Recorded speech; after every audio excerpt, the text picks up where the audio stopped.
Peugeot has reinvented its 7-seat 5008 SUV in this third generation form. Thanks to the new STLA platform, there's now a full EV version and a plug-in hybrid. Plus the cabin's been completely redesigned and pushed up market.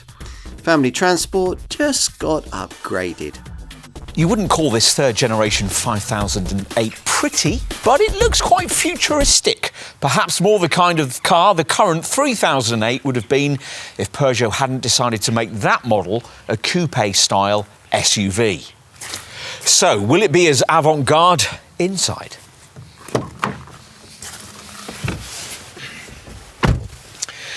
Well, yes. Behind the wheel, it certainly feels like a car designed in the new electric era. The up-front cabin space replicating the 3008 design, which means it's unusual and different with a high dual-level centre console and an upper floating 21-inch panoramic screen pod that not only seamlessly combines the instrument and infotainment displays, but is also slightly raised so that it can act as a head-up display as well. Behind it is this elegant concave aluminium panel onto which shades from the ambient lighting system are projected. It's all very high-end and unusually designed. There's a vast swathe of sustainably sourced fascia fabric flowing from the dash into the doors. The door switchgear panels angle down while the centre console spine angles up and has hidden storage in its lower section. Perhaps most notably, Peugeot has persisted with an evolved version of the previous model's so-called I-cockpit front-of-cabin layout. This sees use of a tiny steering wheel, here redesigned, over the top of which, rather than through the spokes of which, you're expected to view the instruments. Don't worry, you'll get used to it. To start with, you'll probably keep reaching down to find the E-toggle gear selector, but to no avail because it's been reduced in size and relocated to an almost vertical van-like position next to the start button on the fascia. You control many of the infotainment display's functions via this row of virtual eye-toggle switches on this narrow, smaller screen below the centre vents. Swipe across its surface and you'll find there are 10 different shortcut options, twice as many as with the old car. Enough on screens, what else might you need to know? Well, the redesigned dynamic seats are much more supportive than the chairs in the previous generation model, though you don't get lumbar adjustment unless you stretch to this top GT trim. You sit quite high. Build quality is good, the materials used feel classy, and despite the avant-garde design, the ergonomics are fine. What about cabin storage? Well, Peugeot says there are up to 17 storage spaces with an overall volume of nearly 34 litres. But practicality will be a key requirement for 5008 customers, so let's take a look in the second row.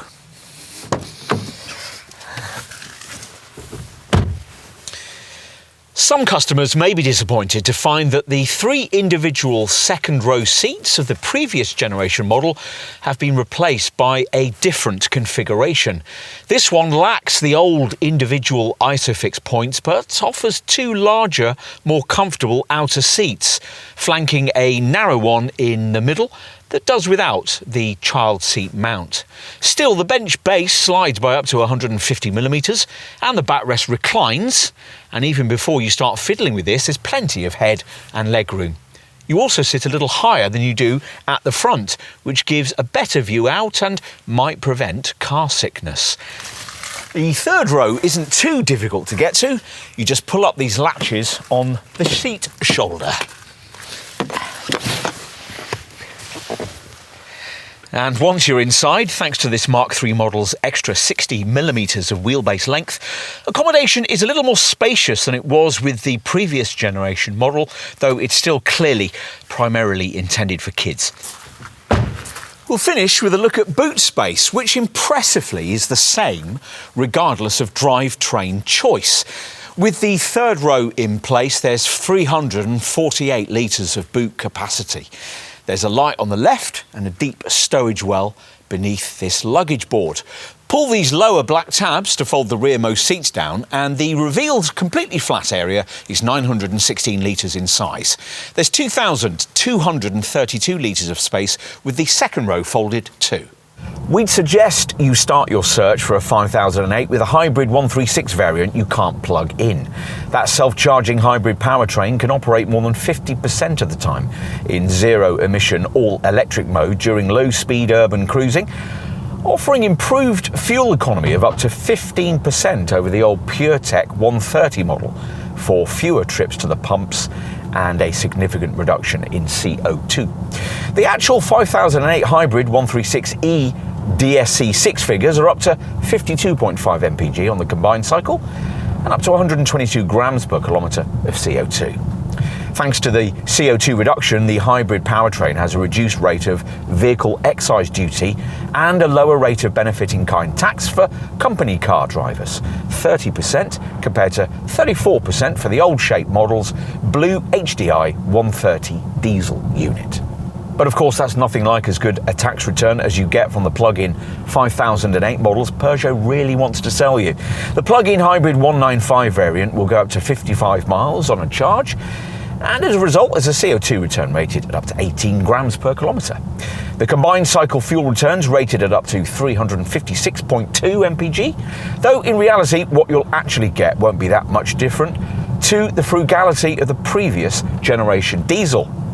The plug-in hybrid needs 5 hours and 30 minutes for a full charge using a 3.7 kilowatt supply and gets a 60-litre fuel tank that's 5 litres bigger than the hybrid.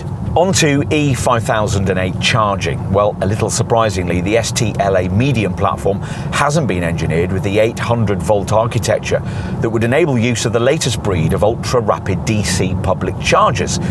But with its 400-volt system, the E5008 can DC charge at up to 160 kilowatts, which for the 73 kilowatt-hour standard model allows for 20 to 80% charge in 30 minutes, with a charging rate of 2.4 kilowatt-hours per minute at its peak, at which point 62 miles of range are added every 10 minutes. It'll be 27 minutes for a 20 to 80% DC charge of the long-range model's 97 kilowatt-hour battery. As for AC charging from home, well, for this standard 73 kilowatt-hour model, Peugeot quotes battery replenishment time of 4 hours, 30 minutes for a 20 to 80% charge with a 3-phase 11 kilowatt supply. For a full charge using a single phase supply and a 7.4 kilowatt wall box, you're looking at 11 hours and 45 minutes. That rises to 14 hours and 45 minutes for a full 7.4 kilowatt charge of the 97 kilowatt hour long range model, with an hour longer needed for the dual motor all-wheel drive version. If you like Peugeot's 3008 but need more cabin space, this 5008 continues to be a logical step up with sophisticated, luxurious packaging that we think many potential customers will like. The cabin feels more avant-garde than anything else in the segment, and the E5008 variant was at launch the only 7-seat model in its class.